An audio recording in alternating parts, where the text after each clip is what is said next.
Nous avons le grand privilège ce soir d'accueillir Monsieur Jacques Attali pour une conférence exceptionnelle sur le thème de l'économie positive. Je voudrais en quelques mots, avant de passer la parole à David Ruffel pour l'animation de cette soirée, présenter en quelques mots donc Jacques Attali, ancien élève de l'école polytechnique, de l'école nationale d'administration, qui a été pendant 10 ans conseiller spécial du président français François Mitterrand. Il a été également son Sherpa pour les sommets internationaux, et donc il a eu l'occasion à ses côtés de côtoyer les grands de ce monde, de vivre de grands moments historiques, la fin de la guerre froide, la chute du mur, la construction de l'Europe, et puis aussi les prémices de la mondialisation que nous connaissons aujourd'hui. Il a été fondateur de la Banque européenne de reconstruction et de développement, d'Action contre la faim, et puis de Positive Planet qu'il dirige encore aujourd'hui, une institution de soutien à la microfinance et au micro-entrepreneuriat, mais également un lieu de réflexion pour un monde durable et solidaire. Vous êtes essayiste, vous avez publié plus de 60 livres traduits dans 22 langues, dont la langue arabe, et il y en a à l'entrée de l'auditorium, vous pourrez les trouver à la fin de cette conférence, et puis aussi musicien et chef d'orchestre. Difficile donc de résumer votre parcours, votre vie, sauf à dire que vous êtes, je crois, une synthèse unique de l'honnête homme du XVIIe siècle, par votre esprit encyclopédique, de l'intellectuel de la fin du XIXe, comme en témoigne votre engagement au service de la cité, et puis du cosmopolitisme que caractérise votre parcours. C'est donc pour nous un honneur, un privilège de vous accueillir à l'Institut français d'Égypte pour cette conférence sur l'économie positive, qui essaie de tracer un chemin de crête étroit mais vivifiant entre la mondialisation débridée, dont on constate chaque jour l'impasse, tant sociale qu'écologique, et le repli nationaliste. Donc ni mondialisation heureuse ou naïve, ni nationalisme dangereux. Vous nous invitez à un dépassement, à une révolution positive, qui est le titre d'un de vos derniers ouvrages, absolument très intéressant et notamment très concret pour des pistes d'amélioration de notre avenir, en tenant compte justement des générations futures qui doivent être, selon vous, notre boussole. Il était donc naturel que ce soir, on associe à cette conférence deux jeunes étudiants de la FESP, de la Faculté d'économie et de sciences politiques de l'Université du Caire, l'une égyptienne, l'autre français, pour avoir cet échange avec vous. Donc encore une fois, merci, puis bonne conférence à tous.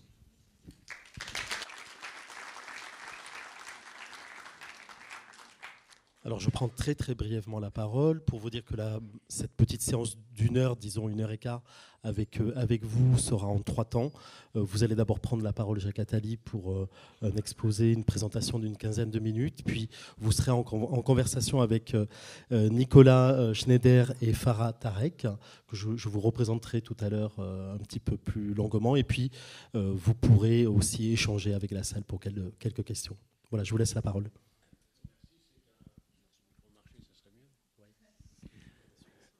Je vous remercie, c'est pour moi un grand plaisir, un grand honneur d'être parmi vous. Votre présentation a tout dit, donc ma conférence est terminée après tout ce que vous avez dit. C'est un grand plaisir d'être ici parce que l'Égypte incarne à la fois un pays que j'aime particulièrement et un pays dans lequel parler du long terme a particulièrement de sens. L'économie positive, pour la définir d'un mot, c'est l'économie qui travaille dans l'intérêt des générations futures. C'est plus généralement l'action qui consiste à penser ce qu'on fait en fonction des conséquences que ça aura dans le long terme, soit pour soi-même, soit surtout pour les autres. Pour soi-même parce qu'on n'est pas supposé mourir dans la seconde qui suit, mais aussi parce qu'on est supposé trouver un intérêt à la trace qu'on laissera, le souvenir qu'on laissera, l'image qu'on laissera et les conséquences que ça aura pour l'avenir. Je disais que c'était particulièrement naturel de parler de cela en Égypte, puisque quand on est ici, on voit bien l'importance que ceux qui vivaient il y a 4000 ans avaient attaché à penser le long terme, même s'ils avaient une conception du long terme qui est assez différente de celle que beaucoup d'hommes ont aujourd'hui, mais qu'ils plaçaient le long terme dans une renaissance, une résurrection après la mort qui n'est pas le point de vue d'une partie de l'humanité au moins. Mais malgré tout, nous sommes là et nous voyons les traces qu'ils nous ont laissées. Et en visitant pour la énième fois le musée cet après-midi, je me demandais, comme toujours, s'il y aurait des hommes et des femmes pour avoir un avis sur la trace que nous leur laissons dans 4000 ans, comme les gens dont nous avons vu la trace et qui nous laissent des traces aujourd'hui. Qui seront-ils dans 4000 ans? Auront-ils de nous la même admiration que nous avons pour ce que nous voyons que nous ont laissé les grandes civilisations, pas seulement égyptiennes, mais aussi d'autres, même si la civilisation égyptienne est particulière. Mais penser à 4000 ans nous donne une image vertigineuse, puisque on a tellement de mal à penser dans notre temps à la semaine prochaine. Non seulement parce que pour la plupart des êtres humains, la vie est très difficile et que malgré l'amélioration assez relative des conditions de vie générales, sur lesquelles on pourra revenir, la précarité est la règle, la survie immédiate et l'exigence pour tous.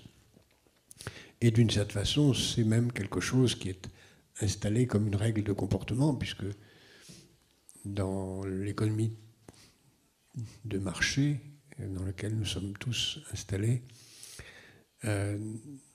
la priorité, c'est de créer les conditions de la survie de l'instant de l'entreprise qui doit faire ses fins de mois, qui doit regarder, pour tout chef d'entreprise, la façon dont elle assure son profit à court terme, à très court terme, conditions de son survie, et qui n'est pas incité d'aucune façon à penser le long terme.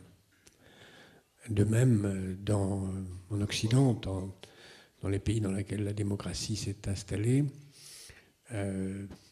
la priorité est avant tout pour un homme politique d'être populaire, ce qui est aussi vrai dans les pays qui sont moins attachés aux libertés publiques, mais l'importance d'être populaire est une règle du politique, et être populaire, c'est être populaire maintenant.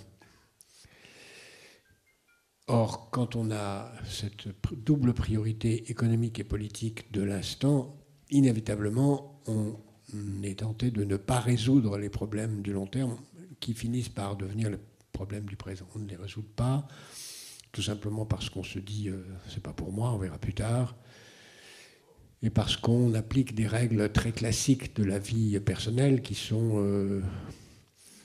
le fait que demain c'est pour les autres, le fait qu'on a tous la tendance naturelle dans notre vie personnelle comme dans la vie publique à procrastiner, c'est-à-dire à ne pas agir. Et procrastiner, c'est laisser aux autres la responsabilité des problèmes à régler. Il y avait un homme politique français qui n'est pas célèbre pour grand-chose, sauf pour cette phrase assez profonde et cruelle qui disait « Il n'y a pas de problème qu'une absence de solution ne finisse par résoudre. » Il n'y a pas de problème qu'une absence de solution ne finisse par résoudre. Ce qui est vraiment totalement faux, mais qui correspond à beaucoup des comportements que nous pouvons avoir les uns et les autres, y compris dans notre vie privée. Or, cette attitude conduit à négliger la dette, négliger l'environnement, négliger l'éducation, négliger la santé, négliger l'infrastructure. Et évidemment, ça finit par nous revenir à la figure. Beaucoup de gens pensent d'ailleurs que c'est une attitude naturelle et tout à fait nécessaire parce que on ne sait pas ce qui se passera demain, d'autres pourront trouver une solution. Et ce n'est pas évident, ce n'est pas vrai du tout. Dans la plupart des cas, dans les sociétés qui ont renoncé à s'occuper du long terme, ça se termine très mal. Ça se termine par la destruction de la société, par la fin des ressources, par le gaspillage des ressources naturelles. Et la plupart des civilisations ont disparu par le fait de ne pas prendre en compte l'intérêt du long terme. Et c'est exactement ce qui est en train de se produire à l'échelle de la planète aujourd'hui. Une société positive, c'est une société qui prend ses décisions en fonction de l'intérêt des générations futures. Je dis aussi que ceci n'est pas la caractéristique générale de nos sociétés, puisqu'on voit à quel point nous reportons les problèmes, nous ne décidons pas. Et reporter, ça consiste à vivre en laissant s'accumuler les déchets, en négligeant les conséquences sur le climat de notre consommation d'énergie, en reportant à plus tard le paiement de nos dépenses et en les faisant porter par des dettes sur les générations futures.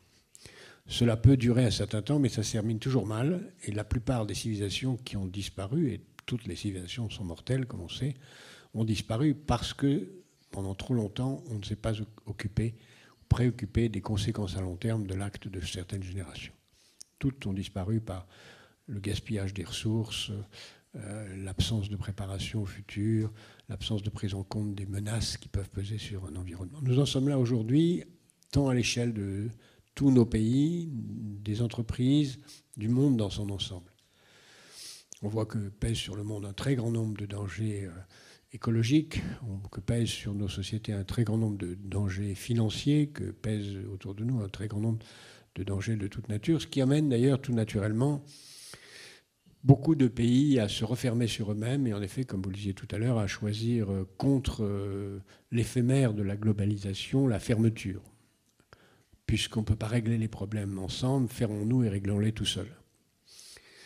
C'est qu'on a connu déjà à plusieurs reprises dans l'histoire, mais qui s'est toujours très mal terminé et qui d'ailleurs ne correspond pas à quelque chose de réaliste, parce que ce n'est pas en fermant ses frontières qu'on va régler le problème du climat. On ne peut pas régler le problème seul de la dégradation climatique, et on peut faire la longue liste des problèmes qui ne peuvent pas être réglés seuls, sauf à transformer un pays en une dictature totalement fermée, et encore, le climat échappe à ces fermetures.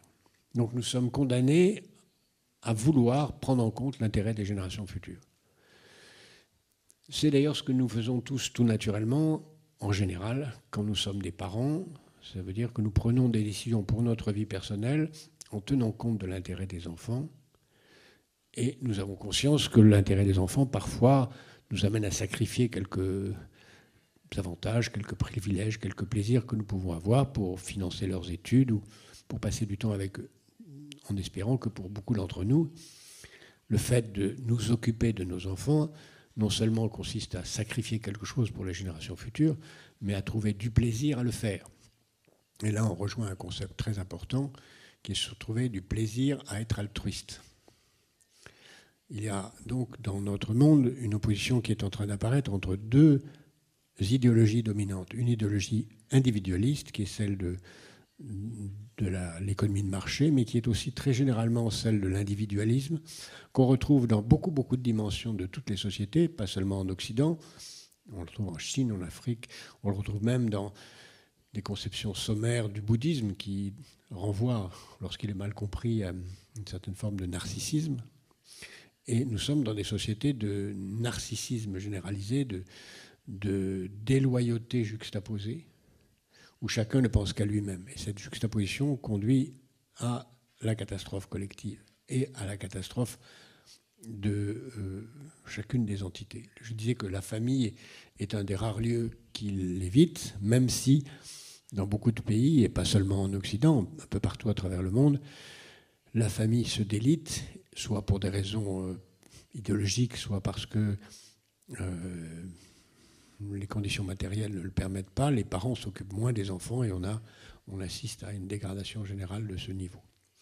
Donc le risque est grand de voir à l'échelle globale la non prise en compte des intérêts de la planète, et on le voit essentiellement sur la question du climat, mais aussi sur d'autres sujets. Je veux citer les déchets.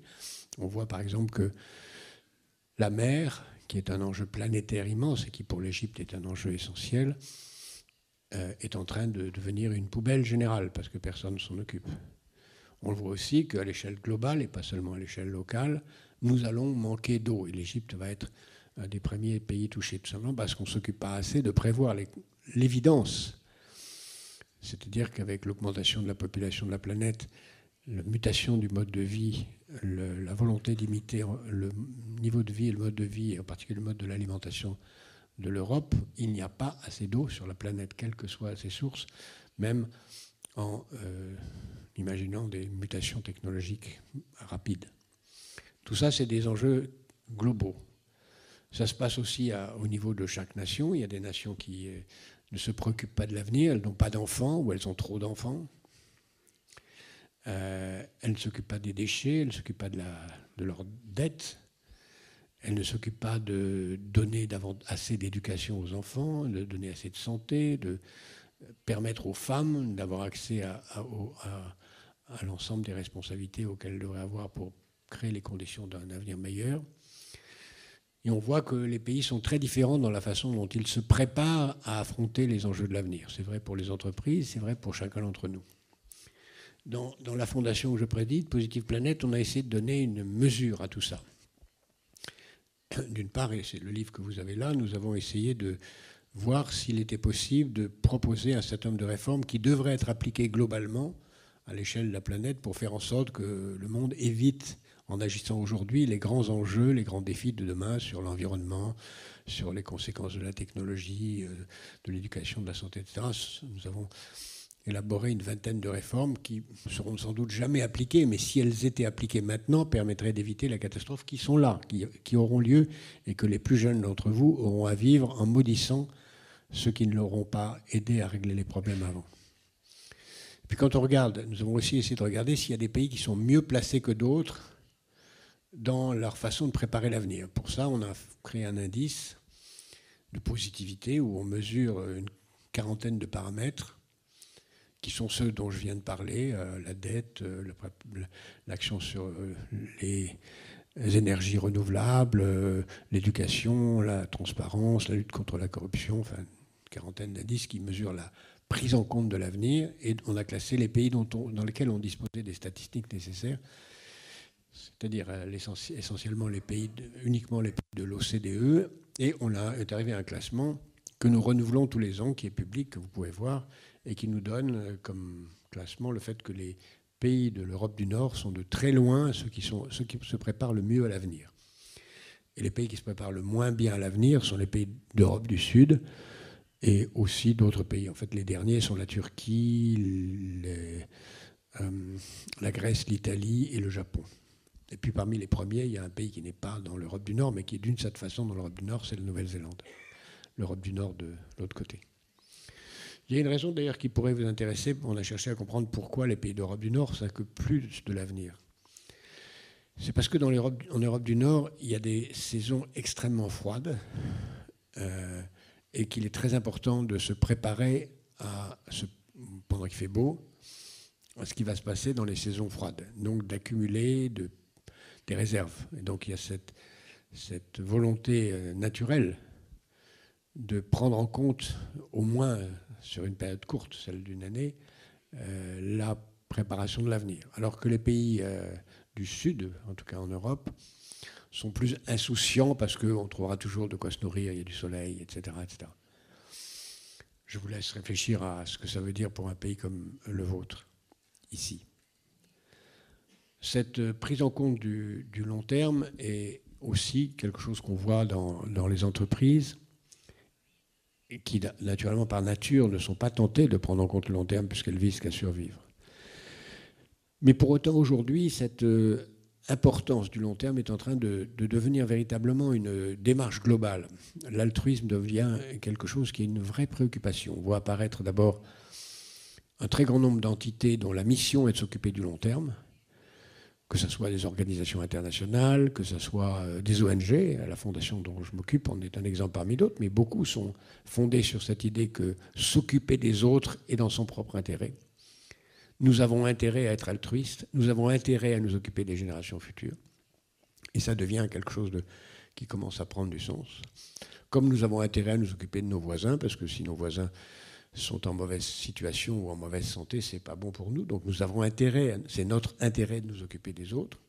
On voit ça se développer et on voit même apparaître d'une façon qui est aujourd'hui encore très marginale dans le monde financier, qui est assez déterminant, le fait que financer des entreprises qui ne s'occupent que du court terme, financer des entreprises qui produisent des énergies malpropres, financer des entreprises qui produisent des choses qui ne sont pas saines, des produits alimentaires de mauvaise qualité, etc., c'est pas bon. Et donc, on voit apparaître des fonds d'investissement très importants, publics ou privés, très importants, qui commencent à regarder si les entreprises qu'ils vont financer sont positives ou pas. Et d'ailleurs, nous sommes en train de développer des indices de positivité des entreprises que nous rendons publics progressivement pour aider à créer les conditions d'une prise en compte du long terme.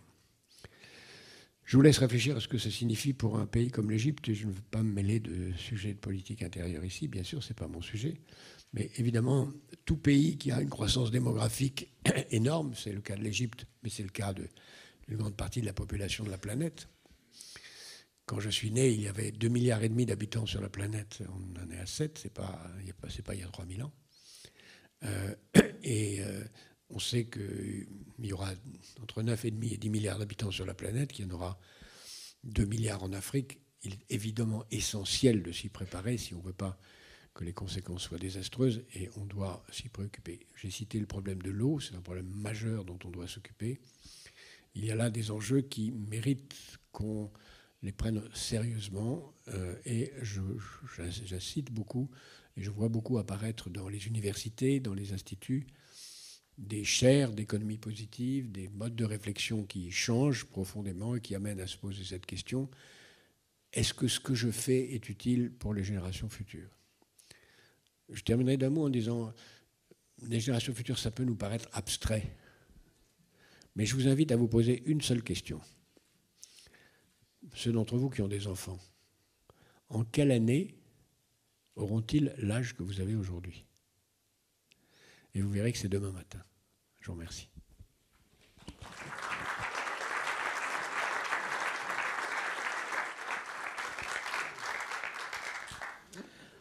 Bon, Monsieur Attali, vous avez mis le niveau de votre réflexion à un niveau assez haut et assez philosophique, et je vous en remercie. Je crois que c'était un souci qui était le vôtre et un souci qui était aussi le nôtre, de vous faire dialoguer, puisque vous êtes dans une réflexion sur les générations futures avec justement 2 jeunes gens, 2 étudiants que je vous présente rapidement. Farah Tarek, ici, qui est en master à la FESP en économie du développement, master 1. Et puis Nicolas Schneider, qui lui vient de Paris 1, Panthéon-Sorbonne, qui était aussi en master d'économie de développement et qui est ici pendant un semestre dans cet échange entre vos 2 institutions. Et vous, Farah, vous serez certainement en France, en tout cas c'est votre souhait, l'année prochaine. Je vous passe tout de suite la parole à tous les 2 pour un échange libre dont vous êtes vraiment les maîtres ici. Vous pouvez poser toutes les questions que vous souhaitez à M. Attali. Et on n'a rien préparé. Alors tout d'abord, merci beaucoup, merci à l'Institut français de nous recevoir, merci à M. Jacques Attali de nous faire l'honneur de votre présence. On saisit l'occasion, tout simplement, en tant qu'étudiant, en tant que jeune d'une génération de 22 ans, de pouvoir échanger avec vous sur cette thématique qui à la fois nous paraît loin, mais qui nous concerne énormément, mais qui au final se rapproche de plus en plus. C'est vrai que d'un point de vue personnel, on a toujours eu la notion, on nous a toujours parlé d'une croissance qui avait une qualité infinie. D'ailleurs, par sa définition, on considère que c'est juste l'augmentation d'un indicateur de dimension durant une ou plusieurs périodes longues. Au-delà de ça, on se rend compte désormais, et c'est notamment, je crois, le sujet dans l'économie positive, il ne s'agit plus de grandir, il s'agit d'être, et il s'agit surtout de durer. Et ça, c'est la grosse problématique sur laquelle on souhaite échanger, c'est-à-dire comment faire en sorte que, aujourd'hui, faire converger des intérêts de pays, d'individus qui initialement sont différents, et les faire converger vers un même point qui est l'économie positive et une réorientation de la machine économique et de la machine du développement, tout simplement, vers un objectif de long terme. C'est une question. Il y a beaucoup de dimensions dans ce que vous venez de dire. D'abord, chacun d'entre nous doit se conduire d'une façon à influer d'une façon positive sur le long terme. Et on peut le faire de 1000 façons. Ça ne sert à rien de dire qu'on va agir en étant dans une association, dans un parti politique, en faisant des programmes, en agissant par notre vie professionnelle, si on ne le fait pas dans notre vie personnelle. Et ça veut dire qu'on doit en permanence, dans notre vie personnelle, se poser la question, est-ce que ce que je fais nuit aux générations futures? Et vous verrez que quand vous vous posez cette question sur toutes les dimensions de votre vie, ça peut entraîner des mutations absolument radicales. Ce qui ne veut pas dire que si on se conduit chacun bien dans l'intérêt des générations futures, ça suffit. Non, ça ne suffira pas. Car il y a beaucoup, beaucoup d'autres choses à faire qui sont des choses systémiques, qui exigent des changements d'organisation. Par exemple, ce n'est pas parce qu'on se conduit bien, et je vais définir ce que veut dire se conduire bien tout à l'heure, que on va régler le problème de la dette publique interne et globale ou le problème du climat. Ça ne suffira pas. Mais malgré tout, si chaque individu de la planète se conduisait bien, on aurait un monde qui aurait une chance de mieux se comporter, puisque chacun pourrait aussi servir d'exemple et de modèle et ensuite rayonner sur les autres. Ça suppose un certain nombre de prises en compte, de regard sur ce qu'on fait soi-même. Et j'invite chacun d'entre nous à une introspection. Qu'est-ce que je fais dans l'intérêt des générations futures? Qu'est-ce que je fais pour faire en sorte que les générations futures soient mieux? Est-ce que je suis économe des ressources dont je dispose? Est-ce que je suis économe en eau? Ce qui, en passant, signifierait que pour être vraiment économe en eau, il faudrait être végétarien. Et je suis convaincu qu'à l'échelle de 20, 30 ans, nous serons tous végétariens, volontairement ou involontairement. Parce que c'est la seule façon de résoudre l'équation de l'eau. Est-ce que nous sommes tous, je ne dis pas demain matin végétariens, mais est-ce que nous allons dans une économie où nous, à titre personnel, nous utilisons moins d'eau? Est-ce que nous sommes tous, chacun d'entre nous, soucieux de la façon dont nous gérons nos propres déchets? Est-ce que nous classons? Est-ce que nous trions nos déchets? Est-ce que nous évitons d'acheter des choses superflues quand on en a les moyens? Est-ce que nous faisons en sorte de consacrer à l'éducation de ceux qui nous sont proches le temps nécessaire? Est-ce que nous créons les conditions pour transmettre? Est-ce que nous aidons ceux que nous pouvons rencontrer à prendre conscience de l'importance du monde dans 30 ans? Et que chacun d'entre eux en fasse autre. Déjà, si chacun d'entre nous faisait tout ça, si chacun d'entre nous étudiait sa propre empreinte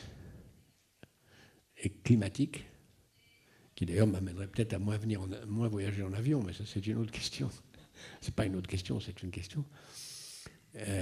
Et donc utiliser davantage les moyens de communication modernes pour ne pas avoir à dépenser des produits produisant des gaz à effet de serre, ça transformerait assez radicalement les choses. Donc c'est la première chose à faire, un comportement personnel. Et ça transforme assez radicalement le mode de vie. Pour ma part, je le vois autour de moi d'une façon assez radicale. Puis au-delà de ça, chacun d'entre nous doit choisir un ou des combats. Que ce soit un combat écologique, un combat social, parce que pour qu'un monde soit durable, il ne faut pas seulement qu'il soit durable écologiquement, il faut qu'il soit durable socialement. Ce que nous appelons une économie positive, c'est une économie écologiquement et socialement durable. Tout simplement parce qu'on peut très bien avoir une économie écologiquement durable, il suffit que tout le monde reste pauvre. Si tout le monde est pauvre, on ne va plus produire de gaz à effet de serre, tout ira bien. Non, tout n'ira pas bien, c'est une catastrophe. Donc le grand enjeu, le grand dilemme de l'économie positive, c'est comment être à la fois socialement et écologiquement durable, alors que ces deux notions sont en principe contradictoires. Eh bien, ça suppose à la fois une action personnelle et une action collective, où chacun d'entre nous doit choisir un ou des combats pour les mettre en œuvre. Mais c'est très urgent. Vous connaîtrez un monde épouvantable si rien ne change. Et on ne pourra pas s'en sortir individuellement. Et vous maudirez ma génération pour ne pas vous y avoir préparé. C'est pour ça qu'on essaye de faire ce qu'on peut. Concernant cette impulsion, ce mouvement, est-ce qu'il doit être d'origine institutionnelle ou d'origine citoyenne? Institutionnelle. Vous l'avez dit tout à l'heure, j'ai été, et je suis encore très impliqué dans la vie publique nationale et internationale, et je vois ce que sont les conférences internationales, je vois ce que sont les G7, les G20, etc. Tous ceux qui y viennent sont plus préoccupés par leur propre capacité à rester au pouvoir dans leur pays que par quoi que ce soit d'autre. Et très peu ont, même il y en a, ont une véritable préoccupation de long terme. Il y a deux façons pour un homme d'État ou pour une institution d'avoir une préoccupation de long terme. Il y a une bonne et une mauvaise. La bonne, ça consiste à vraiment être authentiquement conscient de l'importance du long terme.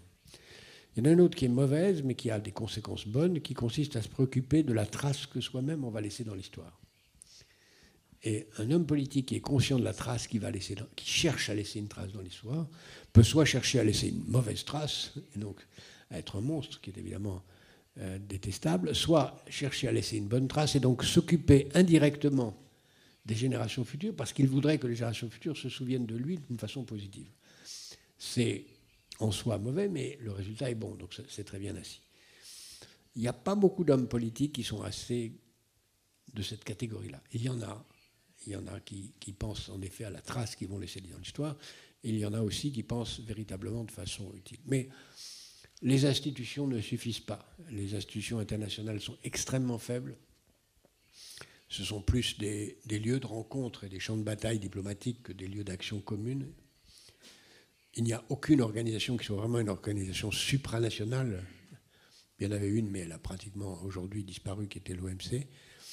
Enfin, elle n'est pratiquement plus efficace. Mais toutes les autres sont des organisations de rencontre, de confrontation de points de vue nationaux. Il n'y a même pas, par exemple, je citais tout à l'heure le problème de la mer, il n'existe pas d'organisation internationale en charge de l'enjeu de la mer. Alors que c'est vraiment un domaine qui appartient à l'humanité par nature. Il y a très peu de mers qui ne soient pas une propriété collective. Personne ne s'en occupe. Donc, c'est une responsabilité de citoyen. C'est d'abord une responsabilité de citoyen qui peut se traduire non seulement par l'action personnelle, mais par l'action dont je parlais tout à l'heure, mais par l'action dans des entités qui peuvent être des universités, des cours, des ONG. Les ONG ont un rôle très important. Ce n'est pas un hasard si beaucoup d'ONG très importantes sont des ONG dont le nom c'est Sans frontières, donc ça veut dire qu'elles s'occupent des problèmes globaux et qui aujourd'hui ont une réelle influence qui influe aussi sur les gouvernements. Je ne dis pas que le problème est insoluble, que tous ces problèmes sont insolubles. Je dis que ces problèmes ne se résoudront pas tout seuls. Il y a un grand courant idéologique qui consiste à dire oui, ces problèmes existent, mais ils se régleront tout seuls parce que le progrès technique va permettre de les régler. Beaucoup de gens disent cela. Disent mais le problème du climat, c'est pas la peine de faire des économies de toute nature, le progrès technique va le régler.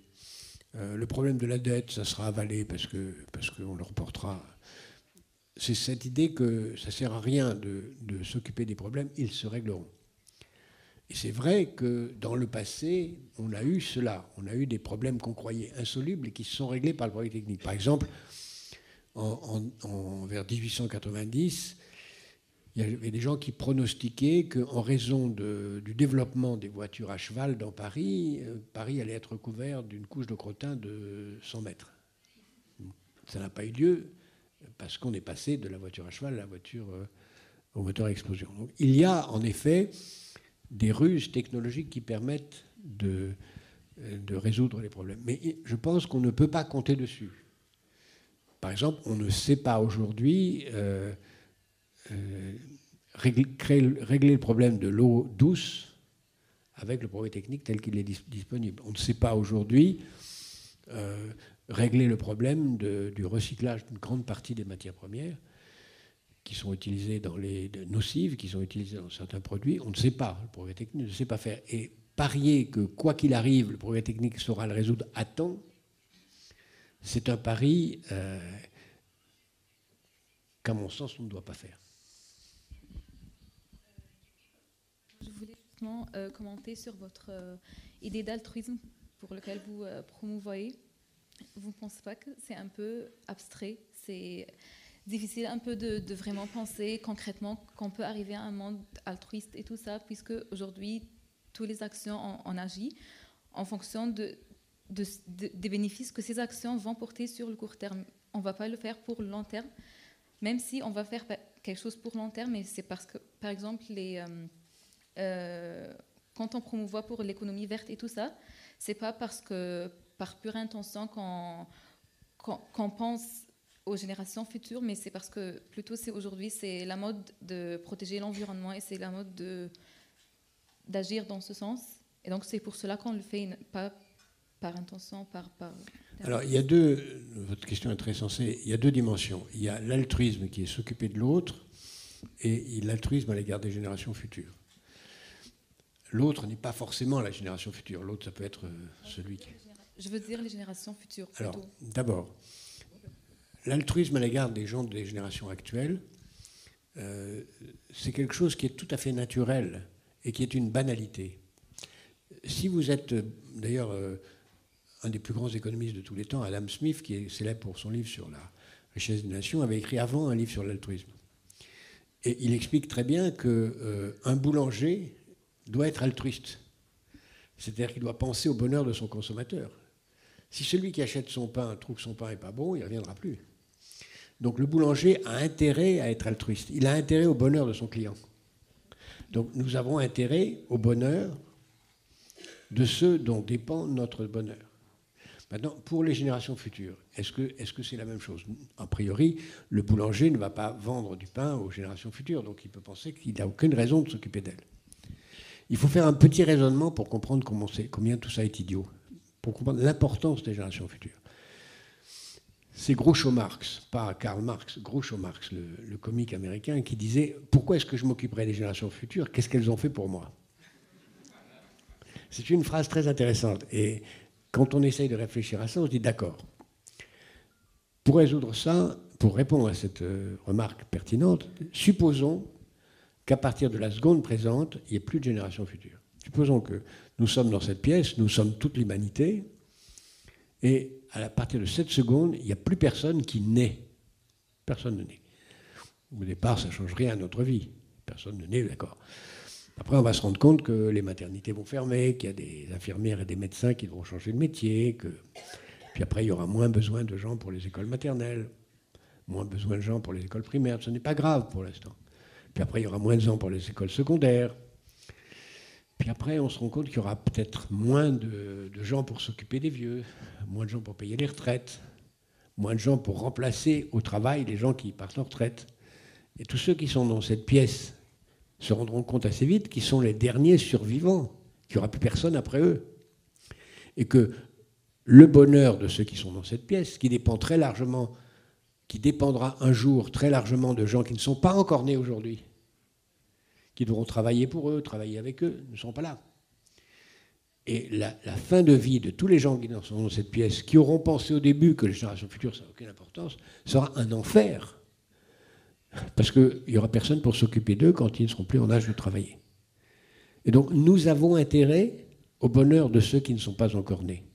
Nous avons intérêt au bonheur de ceux qui ne sont pas intéressés. C'est ce que j'appelle l'altruisme rationnel. Nous avons rationnellement intérêt à être altruistes. Alors, ce n'est pas une évidence. Il faut 2 minutes d'explication pour le dire, mais quand on l'a expliqué, ça devient évident. Nous avons intérêt au bonheur de ceux qui ne sont pas encore nés. Mais parfois, pour penser à cela, c'est un peu difficile. Et la première pensée, c'est nos bonheurs à ce moment.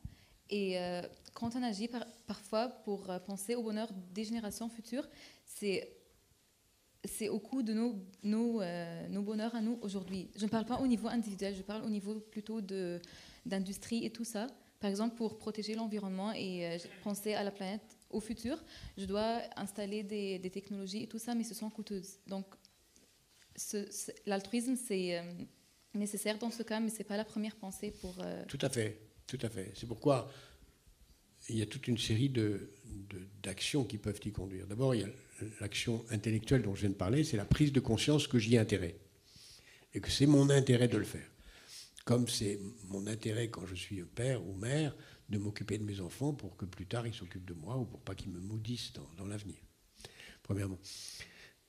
Deuxièmement, c'est le propre de la société, du pouvoir politique, ou du pouvoir des parents, qui sont un pouvoir politique sur les enfants, que d'avoir une action tutélaire, de dire vous devez prendre en compte l'intérêt de l'avenir. C'est le propre du politique de dire le prix du pétrole doit être plus élevé pour pousser les gens à ne pas utiliser du pétrole. Donc à faire des taxes ou à faire des limitations ou à faire des lois qui obligent. C'est le politique a cette fonction.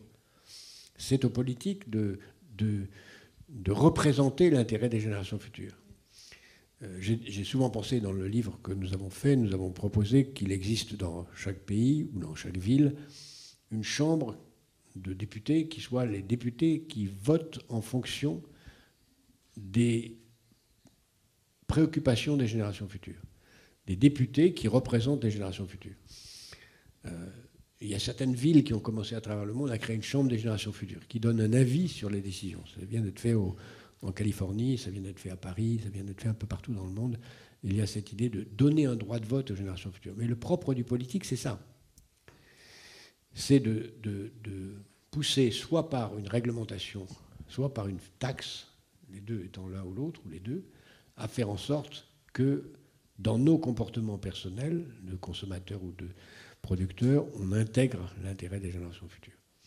Mais vous avez raison, ce n'est pas naturel. Et je crois que c'est la grande bataille d'aujourd'hui, entre l'altruisme et l'individualisme.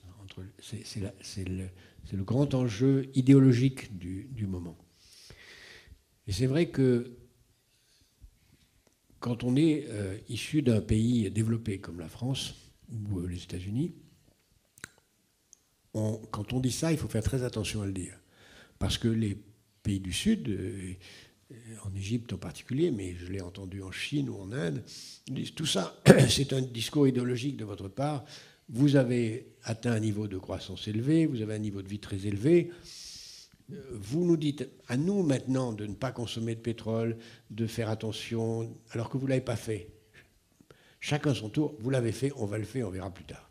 Et donc, ça pourrait être interprété comme un discours idéologique pour exiger des pays du Sud qu'ils ne se développent pas comme nous nous sommes développés. Et il faut faire très attention à cela. Et pour y répondre, il faut montrer qu'on peut faire en sorte d'atteindre un niveau de développement très élevé, aussi élevé que celui de l'Occident, sans passer par les horreurs que l'Occident a dû faire en matière de gaspillage. Le gaspillage n'est pas la condition du développement.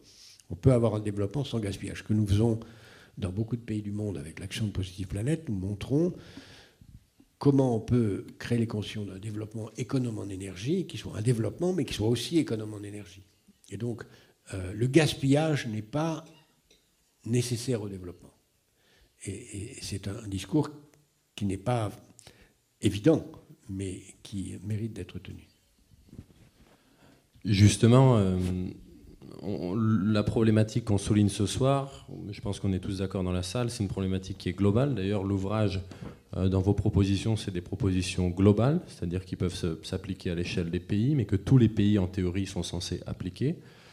Ma question est plutôt sur le fait qu'aujourd'hui, on a un ensemble de pays, on a des organisations internationales qui sont des organisations interétatiques.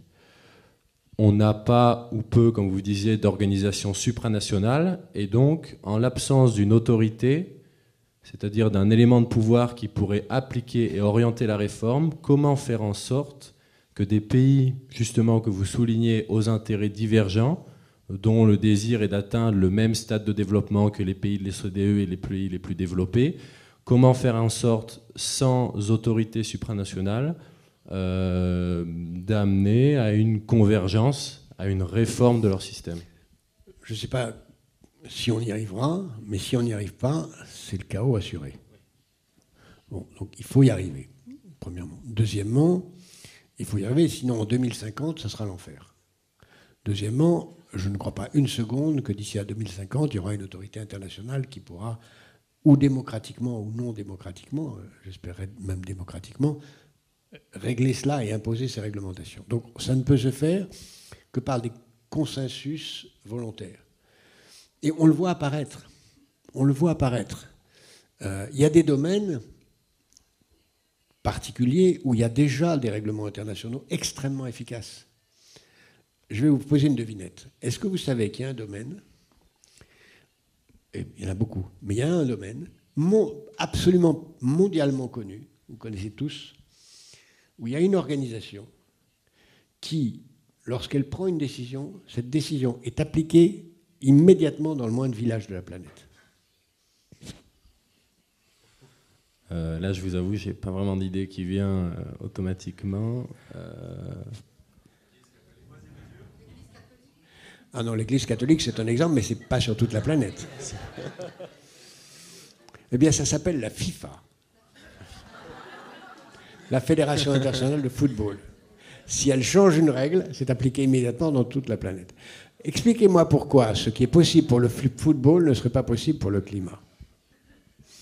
Simplement, c'est d'ailleurs très frappant que je parle de la FIFA, qui est en effet cette règle, mais j'ai eu le privilège d'assister au G20 entre les chefs d'État en Argentine, au mois de décembre dernier, Il n'y avait que les chefs d'État autour de la table, et à un moment, le patron de la FIFA a été invité à parler. Ce qui montre quelle est la hiérarchie des problèmes sur la planète. Donc, il y a, et l'exemple de la FIFA est un exemple extrême, mais il y en a d'autres. Le Comité olympique international en est un autre. Il y a des domaines où il y a des règles qui commencent à s'appliquer, qui sont d'ailleurs souvent des règles pragmatiques, voulues par les uns et les autres. La FIFA et le Comité olympique international, ça renvoie au fait que quand il s'agit de distraction, c'est sérieux. Quand il s'agit de distraction, c'est sérieux. Pourquoi c'est sérieux, la distraction? Parce que ça nous permet de ne pas voir les problèmes.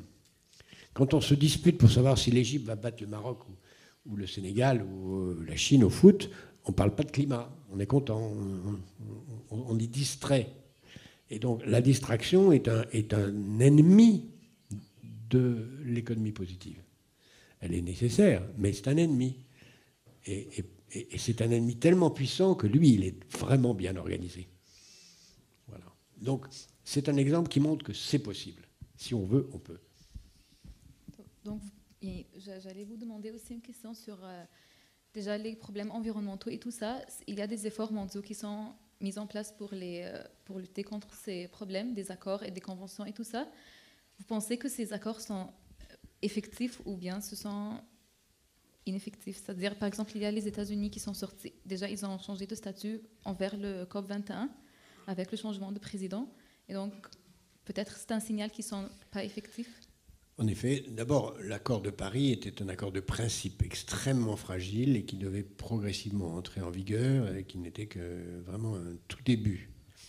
Et la sortie des États-Unis est une très mauvaise nouvelle, ce qui n'empêche pas les autres de continuer et d'avancer. Donc l'humanité hors États-Unis continue à avancer. Les États-Unis prétendent qu'ils vont faire mieux par le progrès technique qu'ils n'auraient fait par la réglementation.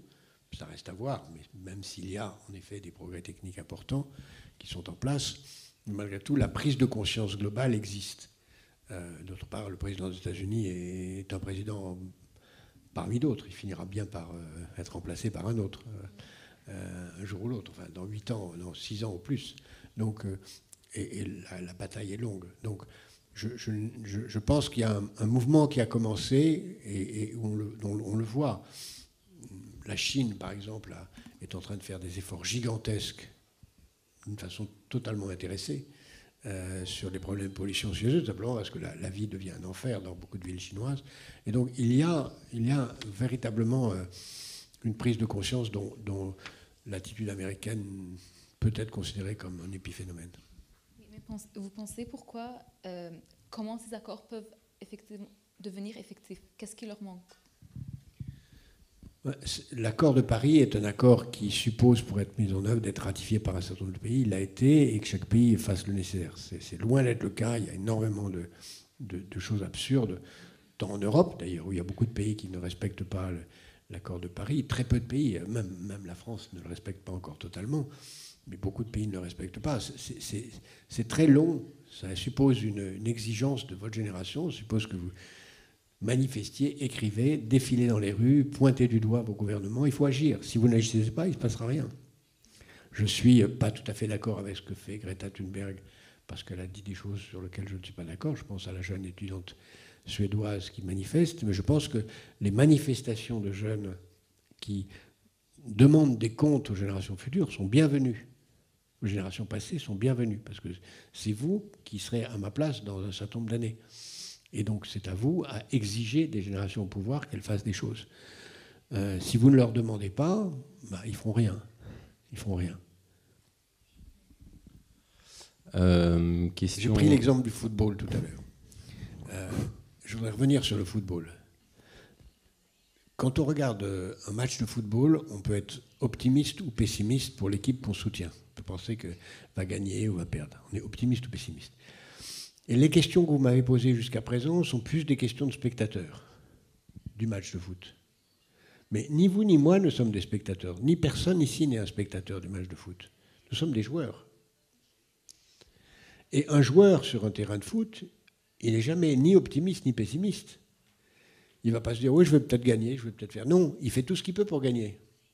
Donc il étudie la stratégie de l'adversaire, sa force, il regarde la stratégie de ses partenaires, leurs compétences. Il essaye de définir une tactique commune et il essaye de gagner le match. Donc, sortez de l'attitude de spectateur, essayez de vous dire, je suis un joueur, je dois gagner le match. La seule chose que je peux vous dire, c'est que le match de la planète contre l'enfer n'est pas perdu. Il n'est pas gagné, mais il n'est pas perdu. Mais si vous sortez du terrain et allez sur les gradins comme des spectateurs, là, il est perdu. Absolument perdu. Question, probablement peut-être une question de spectateur encore. C'était par rapport justement, on souhaiterait orienter la machine économique. Est-ce que cela passe par un changement de l'indicateur qu'on utilise ? On utilise souvent depuis très longtemps le produit intérieur brut, qui mesure la richesse effectivement créée par une économie. Changer la cible de l'économie, est-ce que ça passe par changer le moteur ? Alors c'est pas le moteur, c'est le thermomètre, mais c'est un indicateur qui est très bon, qui reste. Mais il faut que ce soit un parmi d'autres. C'est pour ça qu'on a inventé cet indicateur de positivité. Il y en a d'autres. Il y a des indicateurs de bien-être. L'OCDE en a fait d'autres. Les Nations Unies ont sorti ce qu'on appelle les SDG, les Sustainable Development Goals. Il commence à y avoir des nombreux paramètres. Donc il ne faut pas suivre seulement la mesure du PIB, qui est une mesure parmi d'autres, et il faut en permanence s'intéresser à ça. Par exemple, il y a une façon très simple d'augmenter de faire disparaître le chômage, c'est de ne plus avoir d'enfants. S'il n'y a plus d'enfants, il n'y a pas de chômeurs. C'est une tactique qu'emploient certains pays européens d'ailleurs. Et évidemment, c'est une mauvaise solution. Et la solution inverse que connaissent certains pays comme l'Égypte n'est pas non plus une solution durable. Mais il faut toujours regarder un grand nombre de dimensions et pas une seule. Et c'est là où l'indicateur de positivité, qui regroupe 45 indicateurs différents, peut être utile. Autre question vis-à-vis des énergies. La question énergétique, aujourd'hui, la plupart des rapports soulignent le fait que on sait que la demande en énergie est croissante vis-à-vis de la pression démographique, vis-à-vis de nombreuses autres variables. On sait que le stock du moins en énergie primaire est plus ou moins fixe à l'échelle de notre ère. Vous insistez sur la nécessité d'organiser et d'orienter vers une transition énergétique. Comment faire en sorte que des pays habitués à utiliser des industries très intensives justement en énergie primaire, habitués à leur rendement, habitués à leur productivité, habitués au faible coût, d'utiliser par exemple, associé à l'utilisation du gaz naturel, comment faire en sorte qu'ils passent à une énergie intermédiaire et ensuite à une énergie renouvelable totalement verte? D'abord, la meilleure énergie, c'est celle qu'on n'utilise pas. Donc la première chose à faire, c'est qu'est-ce que je peux faire pour économiser de l'énergie? Et il y a un grand débat, un grand trade-off, échange possible entre l'énergie et l'information. On pourrait faire cette conférence à distance, ça utiliserait moins d'énergie. Et il y a beaucoup de choses qu'on peut faire en utilisant moins d'énergie et plus d'informations. Énormément de choses.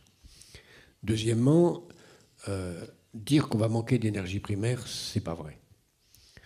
C'est un ministre, je ne sais plus quel pays, qui disait un pays pétrolier, qui disait à juste titre, l'âge de pierre s'est terminé alors qu'il y avait encore des cailloux, l'âge du pétrole se terminera alors qu'il y a encore du pétrole. Donc on ne manquera pas de pétrole. J'espère qu'on sortira du pétrole avant de manquer de pétrole. Parce que le pétrole n'est pas rare, même s'il est limité certainement, mais il est surtout polluant et émetteur de gaz à effet de serre. Donc c'est pour ça qu'il faut cesser d'utiliser les énergies fossiles. Il faut sortir des énergies fossiles. Et il y a des techniques pour sortir de l'énergie fossile. C'est les énergies renouvelables. C'est aussi, dans la limite des risques qu'elles représentent, qui sont loin d'être négligeables, l'énergie nucléaire, qui représente d'autres risques, mais pas celui-là. L'énergie nucléaire est une énergie saine du point de vue climatique, même si elle représente d'autres dangers que chacun connaît, que je pourrais élaborer. Mais l'idée qu'un pays puisse ne plus émettre de gaz à effet de serre en 2050 est réaliste. C'est réaliste. Et c'est simplement, ça exige de s'en occuper. Prenez des pays voisins d'ici, qui sont de grands pays producteurs de pétrole, qui ont décidé de dire, bah, écoutez, si en 2050, les gens n'utilisent plus de pétrole, j'ai intérêt à me préparer à ne plus en vendre. Et qui ont commencé à changer leur économie d'une façon radicale, extrêmement rapide, pour être plus dépendants de leur propre exportation pétrolière. Donc c'est une question de volonté. décider en fonction de cet avenir. Et c'est tout à fait possible. Je pense que soit d'une façon volontaire, soit d'une façon non volontaire, on le fera. C'est même ça qui me paraît le plus inquiétant pour votre génération. C'est que tout ce que l'on dit difficile à faire, on le fera. Mais soit on le fera volontairement, peu à peu, d'une façon consensuelle, soit on le fera face au mur, au dernier moment, d'une façon totalitaire.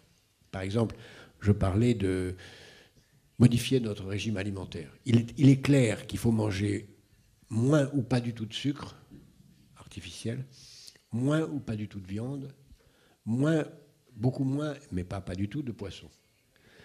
Parce que ce sont des choses qui sont rares et qui sont... bon. Soit on le fait d'une façon volontaire en s'organisant pour manger autrement, soit un jour, du jour au lendemain, on dira c'est fini. Et là, on ira au monde du rationnement pour des gens qui seront drogués à ces produits, au sucre, à la viande et au poisson, et ce sera des sociétés de rationnement, donc des sociétés totalitaires. Il faut s'y préparer et créer les conditions d'un autre monde d'une façon volontaire. Donc je pense que le risque le plus important dans tout cela, ce n'est pas seulement le risque d'être confronté à la catastrophe, c'est le risque que cette catastrophe entraîne la mise en place de régimes totalitaires, écologiquement totalitaires. Il y a des régimes totalitaires pour d'autres raisons. On voit apparaître la menace de régimes écologiquement totalitaires, qui viendront d'ailleurs en Occident, avant de venir ailleurs. Vous avez encore une question à poser, Farah, oui. Vous avez dit que le développement, aujourd'hui, le développement économique des pays, ça ne doit pas être accompagné par des coûts que les pays aujourd'hui développés, ils ont subis. Mais aussi, je pense que c'est un peu difficile, puisque, par exemple, en observant la situation du Moyen-Orient dans une scène politique très instable et des problèmes sociaux et des problèmes économiques, il est difficile d'éviter les coûts ou bien même d'orienter notre attention vers ces coûts pour les éviter. Vous avez 1000 fois raison, c'est très difficile. Il y a des parties du monde qui ont réussi ces mutations et qui sont en situation de créer cette transition. Par exemple, en Chine, il y avait 750 millions de personnes il y a 30 ans qui étaient en dessous du seuil de pauvreté. Aujourd'hui, il n'y a plus que 10 millions. Je ne dis pas que tous les problèmes sont réglés, mais la Chine a montré qu'en faisant un effort énorme, on peut régler beaucoup de problèmes. L'Inde, plus lentement, fait la même chose. Une partie de l'Afrique fait la même chose. D'une certaine façon, le Moyen-Orient, pour des tas de raisons sur lesquelles il faudrait des heures pour... est certainement la dernière région, la région du monde la plus difficile à imaginer voir sortir des difficultés parce qu'elle se trouve au point de rencontre de l'Afrique et de l'Asie, et parce qu'il y a beaucoup de raisons pour ça. Donc c'est vrai que le Moyen-Orient va être certainement une des régions les plus difficiles à stabiliser, mais ce n'est pas une raison pour ne pas s'en occuper. Et de ce point de vue, moi je suis, lorsqu'on regarde les choses, extrêmement optimiste. Un pays comme l'Égypte, par exemple, a des moyens énormes. Tout ce qui est un problème est une solution. Une vaste population, ça signifie un marché énorme. Ça signifie, par exemple, pour les technologies nouvelles d'intelligence artificielle, la possibilité d'avoir une base de données énormes qui permettent d'avoir des applications qui soient immédiatement rentables sur le pays. Donc la grande population, c'est un atout. Le fait qu'aujourd'hui l'Égypte dispose de 2 zones côtières majeures, l'une sur la Méditerranée et l'autre sur les mers du Sud, et qui sont aujourd'hui inexploitées, c'est un atout énorme. L'Égypte, si elle se dote d'un grand port en Méditerranée et d'un autre dans le Sud, peut devenir une superpuissance. Elle en a les moyens.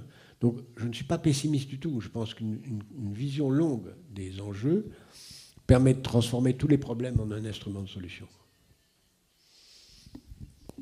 Alors on va passer à la dernière phase de cette soirée en vous proposant d'intervenir et à votre tour de poser quelques questions.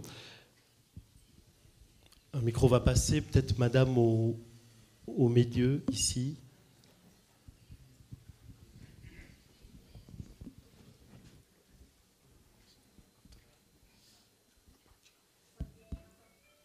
C'est bon ? Merci d'avoir aussi l'opportunité de poser des questions. Donc, vous avez mentionné la FIFA, comme si l'amour du sport était à la source de l'efficacité des décisions qu'elle prenait.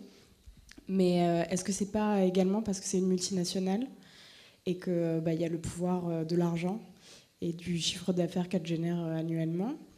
Aussi, vous avez mentionné les pays qui choisissaient de passer, les pays producteurs de pétrole qui choisissaient de shifter leurs économies. Est-ce que là aussi, c'est pas le pouvoir de l'argent de pouvoir faire ce choix? Vous mentionnez aussi là, la possibilité de l'Égypte de faire des ports sur la Méditerranée. Est-ce que c'est pas en contradiction avec justement la nécessité de ne plus faire autant de pression sur les ressources naturelles et notamment maritimes? J'ai l'impression qu'on tourne en fait beaucoup dans une sphère qui n'est pas vraiment celle à laquelle on devrait s'attaquer, qu'on regarde beaucoup notre comportement individuel. On décide de moins utiliser du plastique, de faire du tri, de plus prendre l'avion, etc. Alors que en fait, l'enjeu majeur ne se passe pas du tout à ce niveau-là et que personne n'est capable de mettre le doigt sur justement la chose qui pose problème et qui est, selon moi, cette logique de marché qui est omniprésente et qui écrase tout et qui écrasera toute autre tentative. Je vous remercie. D'abord, la FIFA, en effet, on peut lui attribuer beaucoup d'autres défauts, en particulier l'usage de l'argent malhonnête et la corruption qui s'y joue, le fait que ce n'est pas une institution démocratique, et on peut accumuler la liste des défauts qui sont liés, en effet, à un mauvais usage de l'argent. Deuxièmement, le fait de se contenter de gérer les choses à l'intérieur de l'économie de marché, alors que d'autres choses seraient nécessaires, c'est un très beau débat. D'abord, il faut prendre conscience que l'argent a été une extraordinaire forme de libération par rapport aux mécanismes antérieurs. Avant l'argent, c'était le troc, c'était la guerre, et l'argent a créé les conditions d'une libération par rapport au passé. Aujourd'hui, c'est vrai, et je suis plus que d'accord avec vous, et on pourrait ajouter d'autres difficultés, l'argent est un mécanisme de gestion de la rareté qui a été perverti. Maintenant, dans l'état actuel des choses, tant qu'il y a rareté, l'argent reste le moyen le plus civilisé de régler le problème de la gestion de la rareté. Soit sous forme de marché, c'est-à-dire par choix individuel d'allocation de ressources, soit l'argent public pour gérer la question de la répartition des biens publics qui se répartit aussi par l'argent. Dès qu'il y a rareté, on n'a pas trouvé mieux que l'argent, que la monnaie, comme mode de répartition des choses. On n'a pas trouvé mieux et je pense qu'on ne trouvera pas mieux avant très longtemps. Maintenant, il est clair qu'une vraie société libérée de tous les enjeux dont je viens de parler n'est pas une société qui doit gérer seulement la rareté autrement, et même si les circonstances de ma vie, de votre vie, car je n'ai pas vu qui me parlait, mais je la suppose assez jeune, vous aurez à vivre dans un monde de rareté, donc dans un monde dans lequel l'argent sera là. Il faut le maîtriser, il faut le dominer, il faut lui donner du sens, mais il sera là. L'argent sera là aussi longtemps qu'il y aura de la rareté.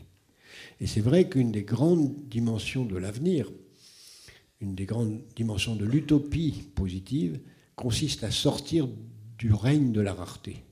Comment ? C'est simple, en théorie. Quand je dispose d'un verre d'eau, je vous le donne, je ne l'ai plus. Ça, c'est rare. Quand j'ai une idée et que je vous la donne, je l'ai encore. Donc, ce n'est pas rare. Donc, si on bascule dans un univers où l'idée, l'échange d'informations, l'échange culturel prend une part du temps de plus en plus grand, on sort relativement du domaine de la rareté. Mais il n'empêche que même si on fait ça, il y a une rareté à laquelle ni vous, ni moi, ni personne n'échappe. C'est le temps. Le temps est rare. Tous ceux qui sont dans cette pièce mourront un jour. Et le temps que nous passons ensemble aujourd'hui est un temps unique qui n'arrive qu'une fois, que nous avons décidé de passer ensemble et qui est rare et limité. Et donc la rareté du temps est quelque chose d'incontournable qui fait partie de la condition humaine. Aujourd'hui, on gère cette rareté par l'argent. On fait en sorte, dans certaines civilisations, en particulier dans les pays d'Europe du Nord, que cette rareté par l'argent soit gérée de la façon la plus humaine possible, qu'il soit possible à chacun d'échapper autant que possible à la hiérarchie de l'argent, mais on n'échappe pas à cela. Sauf à imaginer une société qui soit entièrement une société où l'essentiel du temps soit utilisé à des échanges non marchands, à des échanges de gratuité, de musique, de littérature, de conversation, et accessoirement à ce que nous devenions immortels, ce qui n'est pas forcément d'une actualité extrême. Mais ça reste une utopie, et une belle utopie. Je vous remercie de votre question, car elle constitue véritablement un grand objectif de la condition humaine. Bon, déjà, merci beaucoup, Monsieur Attali, d'être avec nous. Je remercie aussi l'Institut français pour cette chance-là.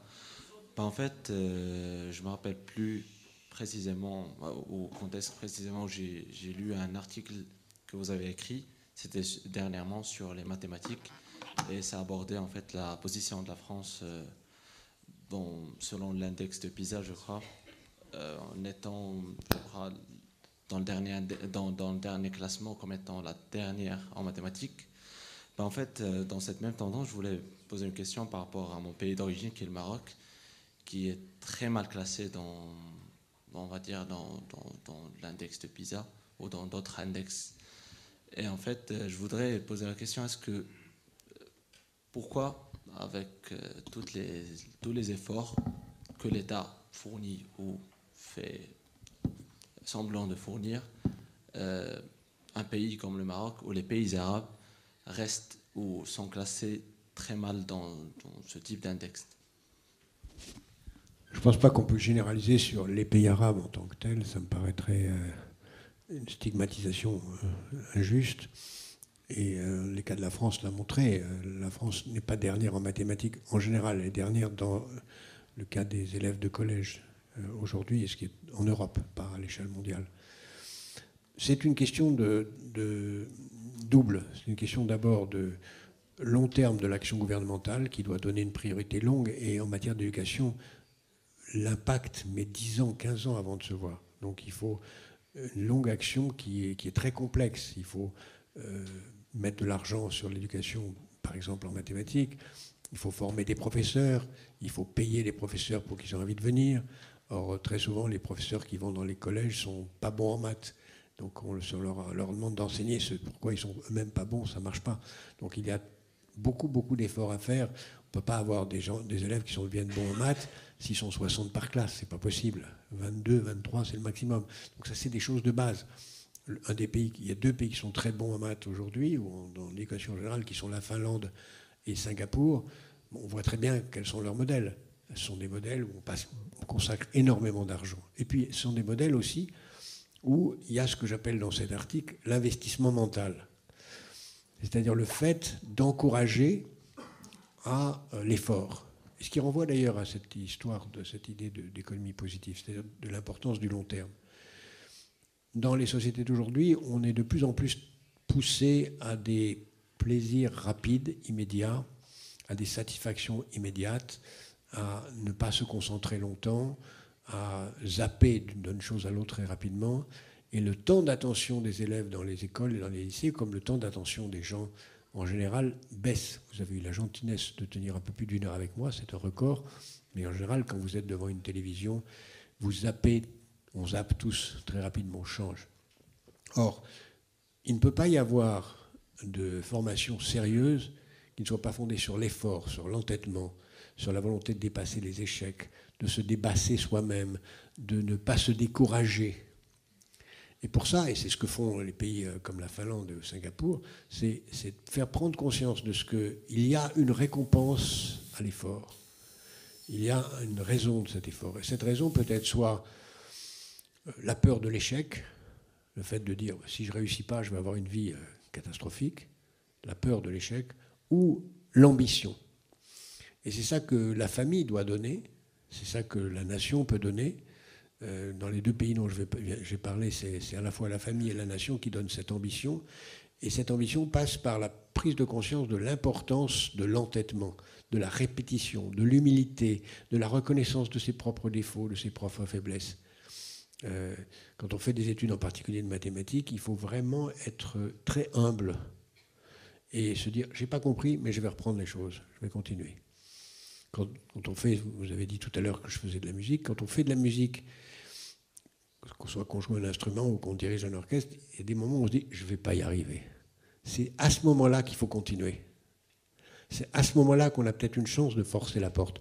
De même, à l'échelle de la planète aujourd'hui, on peut penser qu'on ne va pas y arriver, que les problèmes sont trop énormes. C'est à ce moment-là qu'il faut continuer. Je vous remercie.